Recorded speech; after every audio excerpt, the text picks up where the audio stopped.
Hello guys, welcome back to my channel Riya dot Sarkar family. তোমাদের সবাইকে জানাই অনেক অনেক স্বাগত। তোমরা সবাই কেমন আছো? আশা করছি খুব ভালো আছো, আর আমরাও খুব ভালো আছি। আজকে কিন্তু আমরা চলে গিয়েছিলাম একটা মন্দিরে, যেখানে এর আগেও আমরা গিয়েছিলাম, একটা আশ্রম। তোমরা এর আগেও দেখেছো আমার ভিডিওতে। তা চলো কোথায় যাচ্ছি সেটাই তোমাদের সাথে শেয়ার করব। আমরা কিন্তু ছিলাম 4জন ছিলাম, মামা, মামি, আমি আর আমার ছেলে। তা ভ্যান ধরে কিন্তু সোজা চলে গিয়েছিলাম আশ্রমটায়। হ্যাঁ, এটা হলো আমাদের এখানে একটা ভারত সেবা আশ্রম। এর আগেও কিন্তু আমরা এখানে এসেছিলাম উজানের বার্থডেতে। সেই দিন আমরা এখানে এসেছিলাম। আর আজকেও কিন্তু উজানের বাবার জন্যই এখানে এসেছি।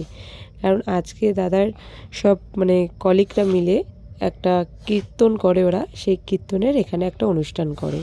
এখানকার বাচ্চাদের খাওয়ায়, প্লাস দাদাদের যে বন্ধুর পরিবার, সবার পরিবার আসে, আশেপাশের লোকজনরাও আসে।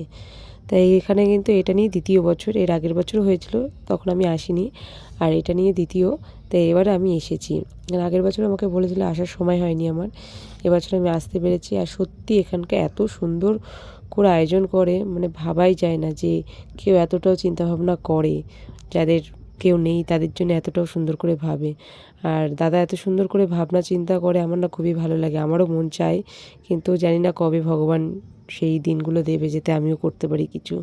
তা যাই হোক, এখানে কিন্তু কীর্তন হচ্ছিল, আমিও কীর্তনে ছিলাম। আর আমি কীর্তনকে খুব ভালোবাসি, ভগবানকে আমিও খুব ভালোবাসি। তাই আমি কীর্তন যেখানে হয় আমি সেখানে যাওয়ার জন্য পাগল হয়ে যাই। তা যাই হোক, এখানে অনেকক্ষণ সময় কাটালাম। কাটানোর পর খাওয়া দাওয়া দিয়েছে। খাওয়া দাওয়ার আর ভিডিওটা করিনি, খাওয়া দাওয়ার অনেক লিস্ট ছিল, খুব সুন্দর রান্নাবান্না হয়েছিল। তা যাই হোক, এখান থেকে খাওয়া দাওয়া করে আমরা বেরিয়ে পড়েছি। পুরো ভিডিওটা তোমাদের কেমন লেগেছে অবশ্যই কমেন্ট করে জানিও। নেক্সট কোনো ভিডিওতে তোমাদের সাথে আবার দেখা হবে।